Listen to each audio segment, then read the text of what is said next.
tofauti. Wale mheshimiwa wengine wanasema hivi, wanasema hivi. Mpaka leo hii hatujapata jibu sahihi kipi ambacho mlikidiscuss mle ndani, na kwa nini bunge likaendelea wakati kile kikao kilikuwa ni kimaliza kabisa hiyo sintofahamu. Labda kwa leo ungetuambia Mheshimiwa Jussa kwamba kile kikao cha mwisho kabisa na Mheshimiwa Rais Kikwete, nyinyi ukawa na Kikwete, kipi kiliamuliwa na kwa nini bunge liliendelea? Kwanza niseme mimi sikushiriki mkutano ule baina ya rais, na haukuwa na Ukawa, ulikuwa ni baina ya rais na Kituo cha Demokrasia Tanzania TCD, ambacho kilikuwa kinajumuisha viongozi vya siasa mbalimbali, wakiwemo viongozi wa vyama hivi vitatu ambavyo vinaunda Ukawa, kwa maana ya CUF, Chadema na NCCR Mageuzi. Sasa lazima tuseme kama nilivyosema mwanzo kwamba pana bunge la katiba limeundwa na sheria mabadiliko ya katiba sura 83. Yale mazungumzo yalikuwa ni mazungumzo ya kisiasa, lakini ilivyotegemewa ni kwamba madamu yameongozwa na rais mwenyewe kama mkuu wa nchi, kwa lengo la kuondosha mvutano ambao umejitokeza, kwamba yale ambayo yamekubaliwa pale basi yangezingatiwa na bunge la katiba, na hasa sababu rais ndiye mkuu wa nchi, na hata ile bunge la katiba kisheria ameliitisha yeye. Kwa hivyo tulidhani kwamba yale yangezingatiwa, lakini hayo yanakuja katika watu wastaarabu, watu waungwana ambao wanajua kuheshimu yale ambayo yanakubaliwa. Kilichojitokeza ni kwamba tangu awali Mheshimiwa Samuel Sitta, pengine kwa sababu ya maslahi yake binafsi, tunasikia mwenyewe ana mategemeo kugombea urais, kwa hivyo analiona swala zima la kuonekana kwamba ikiwa amevuruga mchakato huu ataonekana jinsi gani asivyofaa, na nafikiri wananchi washamuona katika hilo, lakini labda alionekana kwamba angezingatia makubaliano yale basi labda ingemwangusha kisiasa, lakini nadhani ile kuonesha ukaidi wake na ubabe ndio ambao vimemwangusha katika nchi. Kwa hivyo kilichojitokeza ni kwamba makubaliano yapo, lakini makubaliano hayakuwa yamesema kwa mfano kwamba bunge lisitishwe mara moja. Imesema kwamba mchakato huu uakhirishwe, na suala la kura ya maoni lifanyike baada ya uchaguzi mkuu.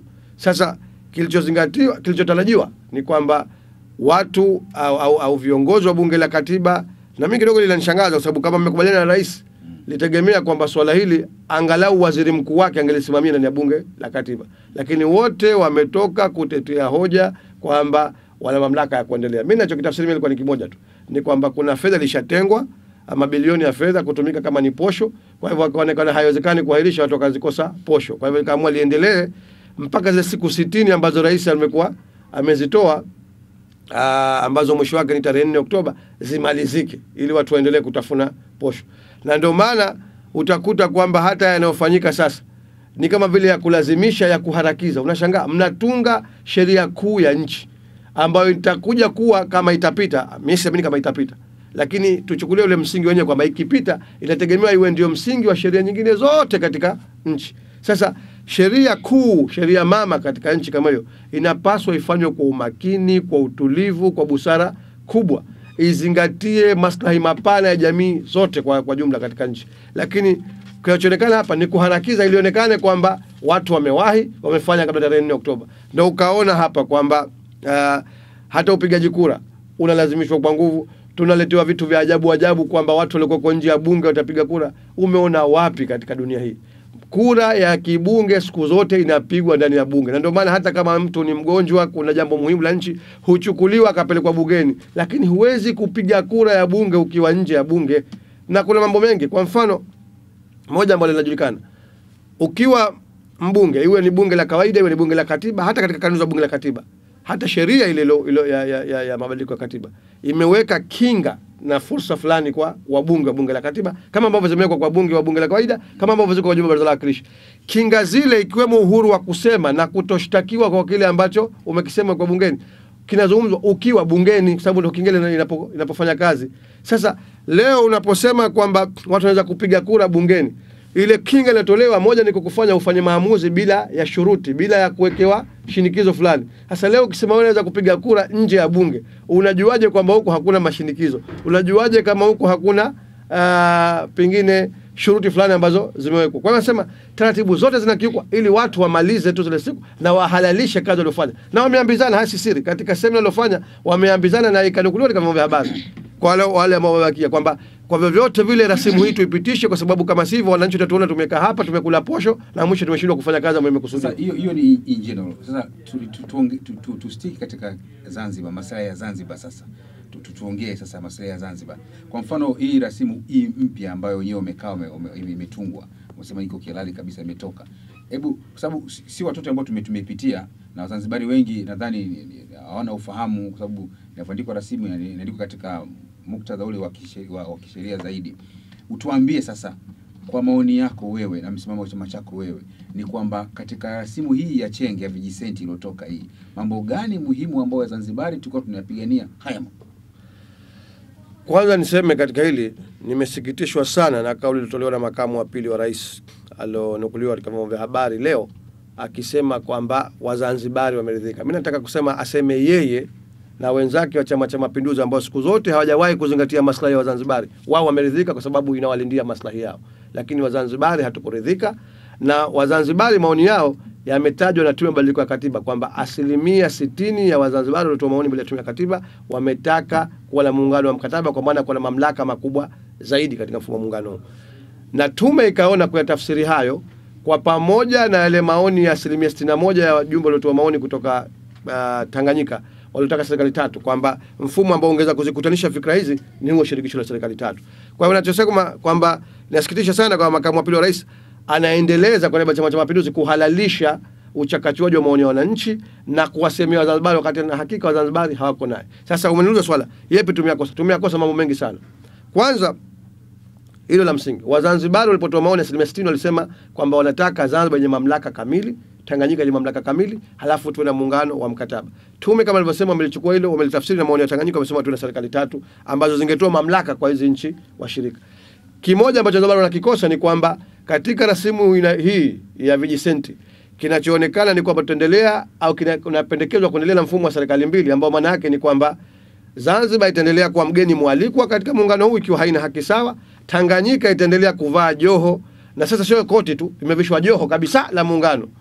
Umeona? Au kama tungekuwa ule Ulaya kuna ile makoti nasema ile marefu ya baridi yanafika mpaka miguuni. Kwa hivyo kama ilikuwa imevaa koti, sasa Tanganyika imevishwa ile koti la baridi ambalo linaifunika vizuri mpaka miguuni kulinda maslahi yake na muungano huu. Zanzibar ikiendelea kuwa mgeni mwalikwa wa kuweza kukisiwa na kukirimiwa kiasi gani ipewe na huyu mshirika mmoja. Hilo moja ambalo lipo. Lakini la pili, rasimu ya Tume ya Warioba ilipendekeza mambo ya muungano yabakie kuwa ni 7 tu.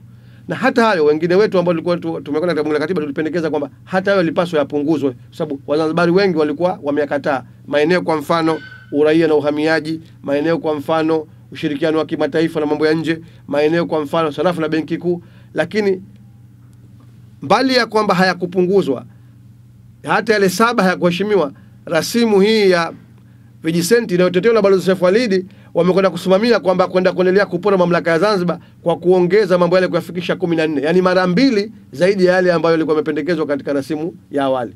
Humo kumeingizwa mambo gani? Kumeingizwa masuala ya elimu ya juu, kumeingizwa masuala ya baraza mitihani, masuala ya kodi na ushuru ambayo yamekuwa ndokero kubwa sana katika kufanya biashara baina ya Zanzibar na Tanganyika, na biashara kimataifa yamerejeshwa kwa ni mambo ya muungano. Masuala yanayohusu sarafu na benki kuu yamebakishwa, masuala yanayohusu mambo ya nje yamebakishwa, masuala yanayohusu uraia na uhamiaji yamebakishwa. Kwa hivyo kwa jumla hilo limekosekana. Lakini jingine ni kwamba katika rasimu lililopendekezwa, pamoja na kwamba palibakishwa la sarafu na benki kuu, angalau masuala yanayohusu sera za uchumi na fedha yaliachiwa katika mamlaka za nchi washirika.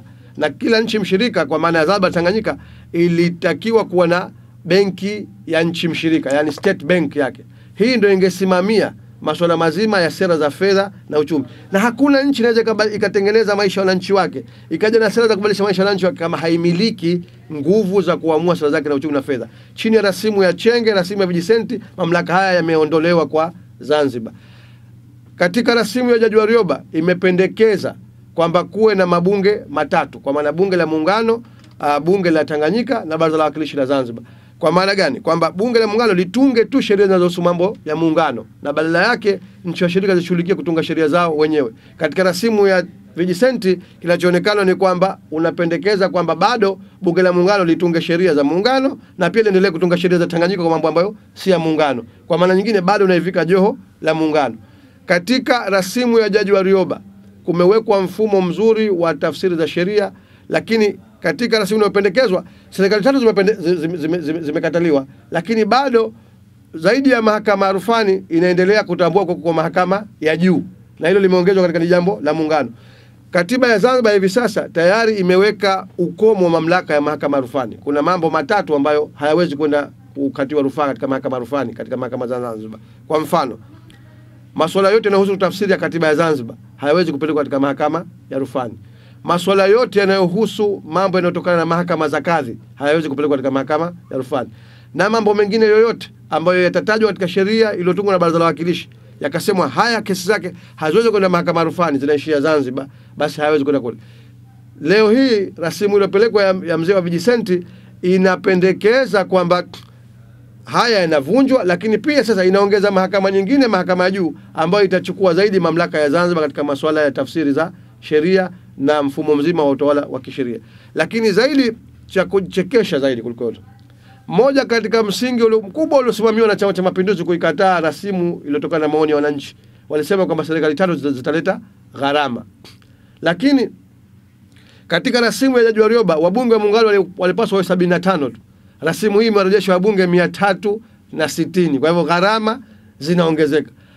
Leo unaleta rais na makamu watatu wa rais. Kutakuwa na makamu wa kwanza wa rais, makamu wa pili wa rais, makamu watatu wa rais. Ni gharama zinaongezeka. Kwa hivyo ni kukataa tu msimamo wa wananchi, lakini bado unahalalisha kuendelea kuviunda vyeo ambavyo vitaendelea kuwapa bila ya kutatua zile kero za msingi za muungano. Kwa hivyo kuna mambo mengi sana ambayo yalikuwa yamewekwa mle ndani katika rasimu yalikuwa yamelinda maslahi ya Zanzibar kwa kiasi fulani ambayo sasa yameondolewa. Na kwa msingi ndio maana tukasema rasimu hii wananchi wa Zanzibar hawakuikubali tangu mwanzo, kwa sababu ni katiba hii iliyokuwa sasa hivi, na mimi na hakika wataipinga, na sisi tuendelea kuwaongoza wananchi wa Zanzibar kuikataa rasimu hii. Wasijidanganye kina Chenge na kina Sita kwamba wataendelea kuwaburuza Wazanzibari. Zama zile zimepitwa, wala hazirudi tena katika nchi. Wazanzibari wameamka, ulimwengu leo umeamka, watu wanaelewa haki zao. Wananchi wa Zanzibar watasimamia kidete kulinda maslahi yao na kulinda haki zao.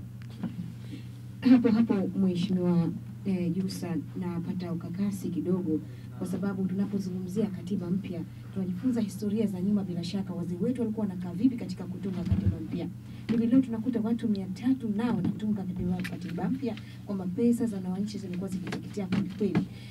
Hamkukaa pamoja kama watu wanasiasa, wananchi wa Zanzibar katika upatikanaji huu wa katiba mpya, kuona kwamba katiba tunaishirikisha vipi, tunakaa vipi ili ipatikane, kuliko kukaa watu wengi katika bunge hili na pesa za wananchi zimekuwa zikiliwa, hakuna kinachopatikana.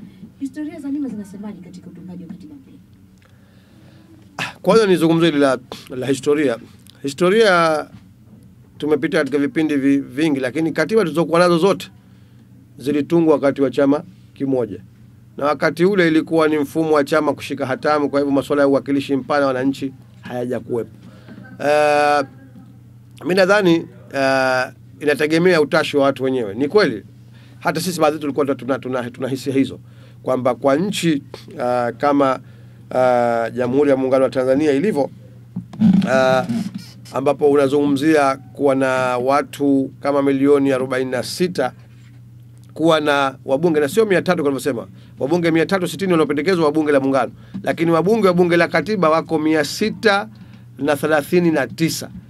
Tukasema hata nchi kubwa kama India ambayo ina watu sasa hivi bilioni 1.3, lakini pengine wakati huo ilipotunga katiba yake mwaka 47 ilikuwa chini, lakini walikuwa watu wasiopungua milioni 700-800 tunazungumzia. Basi waliokaa kutunga katiba ile walikuwa ni watu, nadhani kama sikosei, hawakuzidi watu 300. Umeona? Kwa hivyo nachosema kwamba hilo la gharama halikuzingatiwa, lakini kubwa zaidi ni hilo unalosema kwamba mnaweza kuwa hilo pengine melikosea, lakini angalau leo unasema kwamba basi ile tija ile kusudiwa ipatikane, yani gharama kubwa iliyotumika. Na gharama si katika bunge tu. Tangu mchakato huu umeanza, serikali yenyewe ilisema tume ya mabadiliko ya katiba kupitia zoezi la kukusanya maoni ya wananchi na mabaraza ya katiba yale ya wilaya na taasisi kusimamiwa imegharimu shilingi bilioni 71 Ukichanganya na ambazo zimetumika na bunge hili la katiba, nadhani hazipungui, pengine tunazungumzia bilioni 50 mpaka sasa hivi, nakisia mimi. Kwa sababu hivi karibuni tuliambiwa bilioni 20 zimepelekwa katika hii raundi ya mwisho. Hatujui za mwanzo, mahesabu hayajatolewa hasa. Lakini unazungumzia bilioni 100 pengine kwa jumla mpaka sasa hivi takriban na 20 ambazo zingeweza kutumika kumaliza matatizo mengi sana na nchi. Si vibaya kutumika kutengeneza mfumo wa katiba kama angalau ungeheshimu yale maoni ya wananchi. Sasa tunajiuliza kama maoni ya wananchi hayakupaswa kuheshimiwa na bunge la katiba linapaswa kufanya linachotaka tu, kwa nini zilitumika bilioni 70 za awali kwenda kukusanya maoni ya wananchi haya? Kwa nini tuwasikae hao waliokuwa wamejikusanya kaandika hiyo rasimu ya katiba? Sasa hiyo ni matumizi mabaya. Lakini kwa Zanzibar sasa, kama ulivyouliza, niseme ndio baya zaidi, kwamba tulitegemea kwamba baada ya uzoefu wa miaka 50 ya muungano huu na mfumo wake ambao umekuwa ni wa kikandamizaji kwa Zanzibar. Na mimi nasikitika sana. Wenzangu katika baraza la wawakilishi, mnakumbuka nyote hapa, akina Mheshimiwa Hamza, akina Mheshimiwa hata mawaziri, akina Mheshimiwa Omar Yusuf Mzee, akina Mheshimiwa Haji Omar Kheri, akina Mheshimiwa Makame Mshimba Mbaruk, akina Mheshimiwa Salmini Awadhi, wote kina Mheshimiwa Shabakaria walikuwa kidete, tukizungumzwa kwa sauti moja katika baraza la wawakilishi kulalamikia mfumo uliopo jinsi unavyoikandamiza Zanzibar. Ni baraza la wawakilishi hili la Zanzibar, kabla hata sisi wengine hatukuingia,